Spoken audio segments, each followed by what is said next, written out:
Thank you very much, Senator. I've got two quick questions for you. First off, what are you going to do with the Affordable Care Act? Can you guarantee that it's not going to be dismantled until there is a plan in place? And what is going to be happening with people that work for the minimum wage in the state of Pennsylvania and the United States? Yeah, so first of all, on the Affordable Care Act, Donald Trump has made very, very clear we do not want people dying in the streets in the greatest country in the world. We want to make sure Americans have the best health care, the best health care options, and of course we're going to protect people with pre-existing conditions. But the way that you do that is by promoting transparency. And Donald Trump, more than any president of my lifetime, you know what he did? He promoted transparency in our healthcare system, and he went to war with Big Pharma to lower costs for American citizens all over the country. And that's exactly what he's going to do again. And in fact, Donald Trump's record on healthcare was so good that the main thing Kamala Harris talks about is actually an achievement of Donald Trump's, which is getting insulin down to $35 a vial. Thank Donald Trump for that. Don't let Kamala Harris lie and take credit for it. And the question he asked about the minimum wage. Look, we want every American who works hard and plays by the rules to earn a good enough wage to support their families, put food on the table, and if, God willing, that's their dream, to buy an American home. That's what we want. Now, we ask ourselves, how is it that Donald Trump had the fastest growing economy, the fastest growing take-home pay, and inflation at 1.5% when he left office? And the answer is that Donald Trump gave American workers bargaining power. And how did he do that? Because he got control of that southern border. Kamala Harris has seen the decimation of American wages because she has let in millions upon millions of illegal aliens, and they're undercutting American wages. Donald Trump is going to say, you got to go back home. If you want to come in this country, you can come through the proper channels, but you send people home who've come here illegally, and that's how you raise American wages.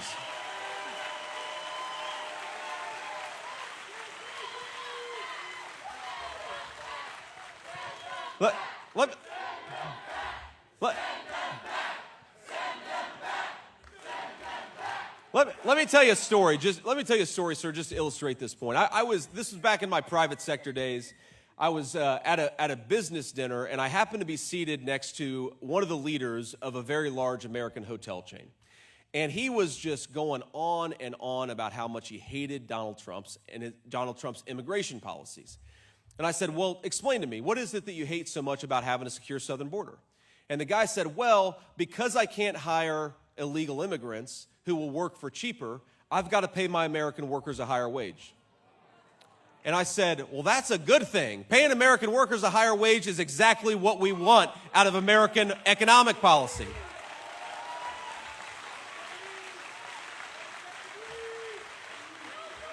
But I think this illustrates why so much, and I think it's a mistake. I think corporate America ought to be pro-America, but so many business leaders have gotten behind Kamala Harris because she's pursuing an immigration policy that is flooding America with illegal aliens and undercutting the wages of American workers. We have got to cut that crap out and build an American economy for American citizens first.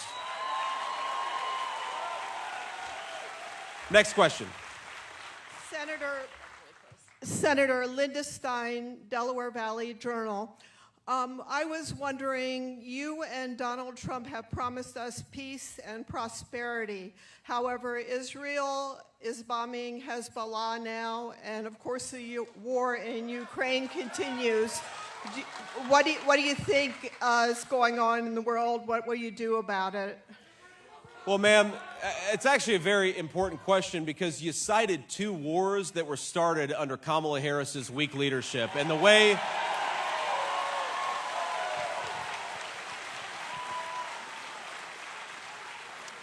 So I have a very detailed plan for how we're going to bring peace and prosperity back to the world. It's 3 words: elect Donald Trump. That is the peace plan for the United States of America and for the world.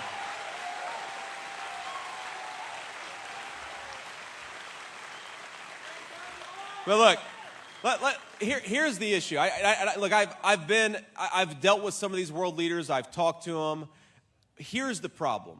When you have weak American leadership and you have an American leader that nobody respects, you have wars breaking out all over the world. If Donald Trump was president, Russia would have never invaded Ukraine. If Donald Trump was president, Hamas would have never attacked Israel.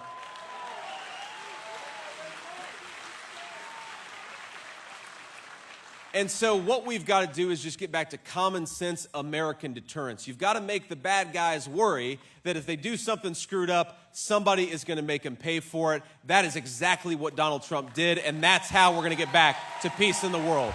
American deterrence, peace through strength. Next question. Senator Vance, Ben Jacobs. President Trump told Axios in 2021 that Benjamin Netanyahu never wanted to make peace with the Palestinians. Do you agree with that statement, especially in light of the current state of the conflict? Well, I think that what the president has said is that we want peace between Israel and the Palestinians, but the only way to get to peace is to destroy Hamas and let Israel finish the job. That's a very simple thing.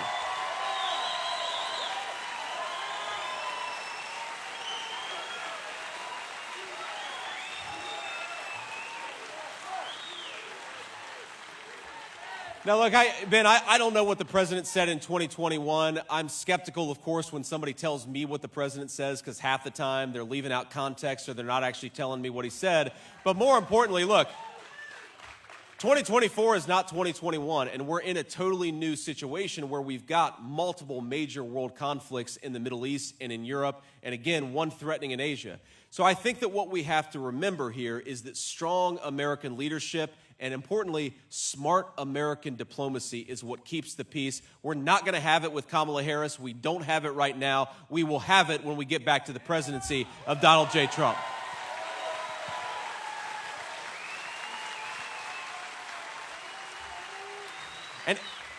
And here's what's funny, my friends, is when you talk to like Democratic senators, and the cameras aren't on, what they'll tell you is that world leaders were afraid of Donald Trump.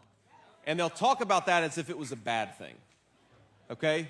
I happen to think it's a good thing for world leaders to not know exactly what to expect from a president. That's how you keep the peace.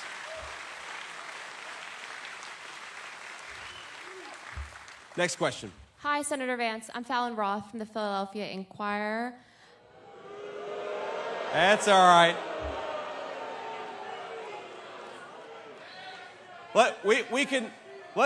Let's let her ask her question, and then we can boo afterwards if it's a ridiculous question. Go ahead. This is your first stop in the Philly suburbs. Why did you choose Bucks County? And how can Republicans win back the suburbs in 2024 after President Trump lost in 2016 and 2020? Well, I think there are a few things.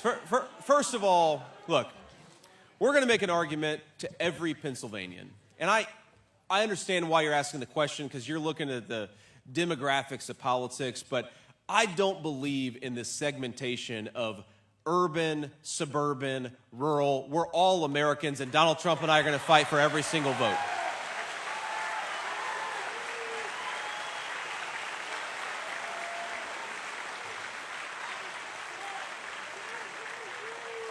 But look, if you look at the issues that really matter to folks here in Bucks County, Pennsylvania, you hear the same things, whether it's in Bucks County or whether it's in a much more rural part of Pennsylvania or whether it's in downtown Philadelphia, where I have spent a lot of time. In all these places, you hear three big concerns. One is public safety, one is the cost of everything, and the third is the wide open southern border. And look, we've got the big difference between President Trump and Kamala Harris. There's so many things that we could point to, but I actually think the biggest difference in this campaign is that Kamala Harris is ashamed of her record and Donald Trump is proud of his, and rightfully so.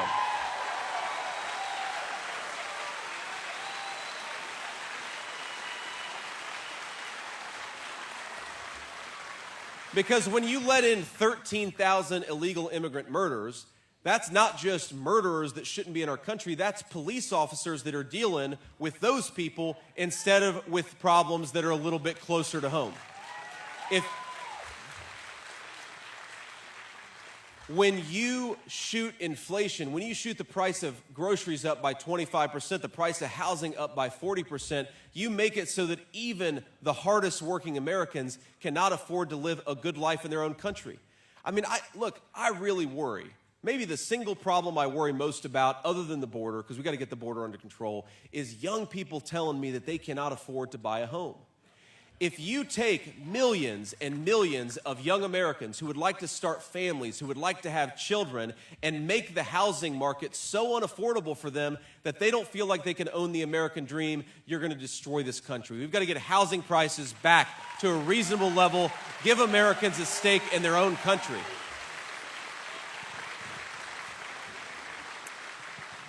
And I think that is one big difference from 2020, but it's one big difference from my entire life, is my entire life, most Americans can afford to buy a home.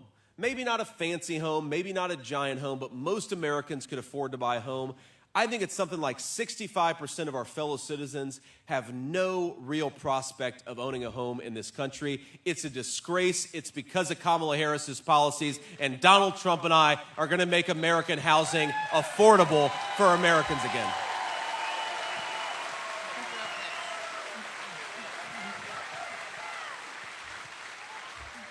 Next question.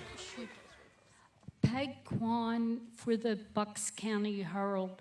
I met two groups of young men here today from universities, and they are concerned about the wars and possibly a draft being reinstated.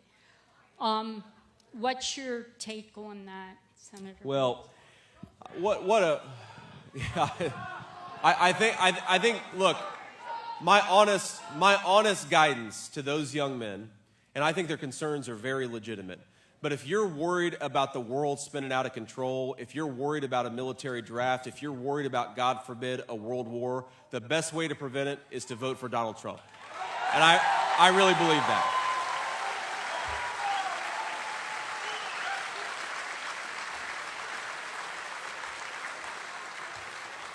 Look, ma'am, I think it's a totally reasonable question because we are as close to a large-scale conflict all over the world as we've been in my lifetime.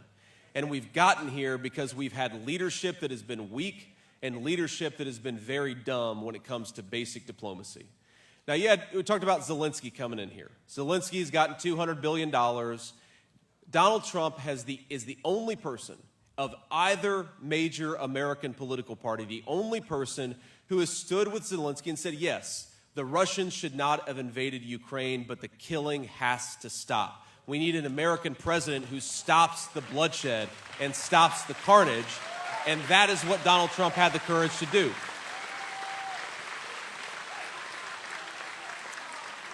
And I think if you're a young person, or whether you're the parent or the grandparent of a young person, we know that when the world goes to hell, it is America's sons and daughters that risk life and limb to put it back together again.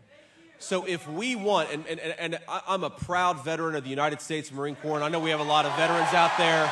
Thank you for your service.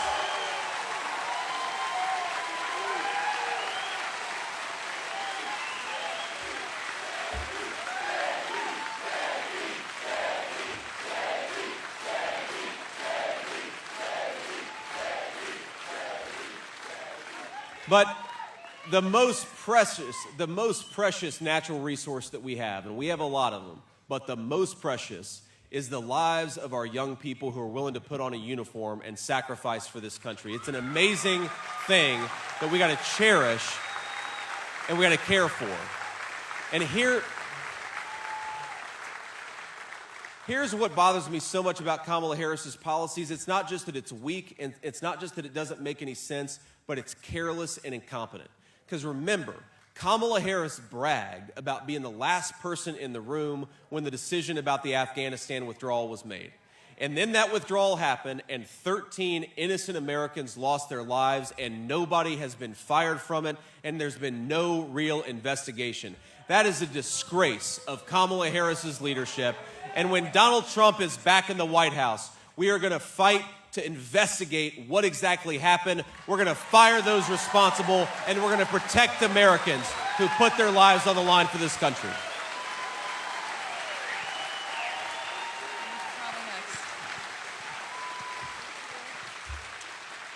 And I think we got time for one more question, and then I'll leave you with one final thought here, but one more question first.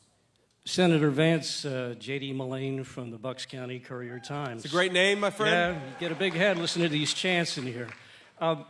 This week there was a report, I believe from the Senate, showing that some 400,000 or more illegals have been released by ICE into the country with criminal records. The president has talked about mass deportations. What would those mass deportations look like in places like Bucks County, southeastern Pennsylvania? Certainly, if you're going to enlist local law enforcement, their lives are going to be put at risk. So what's the plan? What does it look like? Well, I think the plan is you start with the most violent criminals, you arrest them and tell them to get the hell out of our country. I mean, that's about as simple as a plan as we could have. And sir, to be fair, you are absolutely right that this illegal immigration crisis has made life more dangerous, especially for our local law enforcement officials. But when I talk to local police, and of course we're proud to have the endorsement of pretty much every local police organization in the country,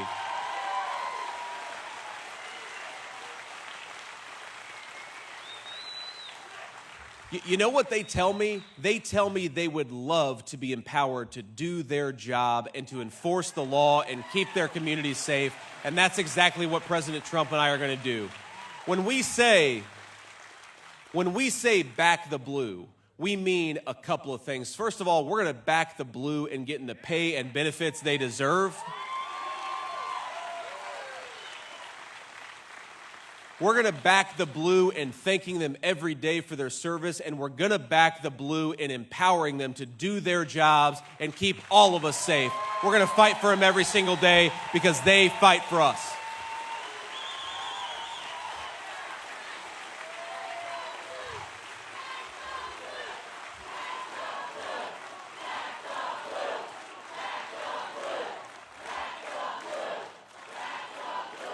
So, my friends, I have to hit the road now, and I'm going to come back, trust me.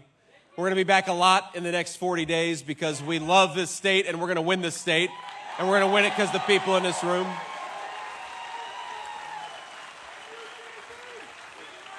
But let me just say that a lot of times when I come, I mean, pretty much every time I come and do an event, which is pretty much multiple times a day at this point, somebody will come up to me, and they'll ask me how I'm doing. And it's the sweetest and kindest thing in the world. You have people who are worried about how they're going to afford their next meal, and they ask me how I'm doing. And that makes me feel really special. But most importantly, it makes me feel that we have a very special country filled with the best people in the world. We really do.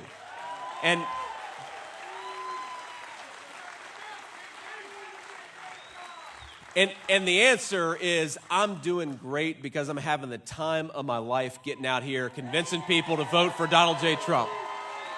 But as we go about the business of winning this election for the next, I think it's only 38 days. As we go about that business, I'd like you to remind yourself every single day that we've got the best people, the most beautiful country, the most incredible natural resources. My friends, I really believe that we are ready to unleash a great American century of prosperity and freedom.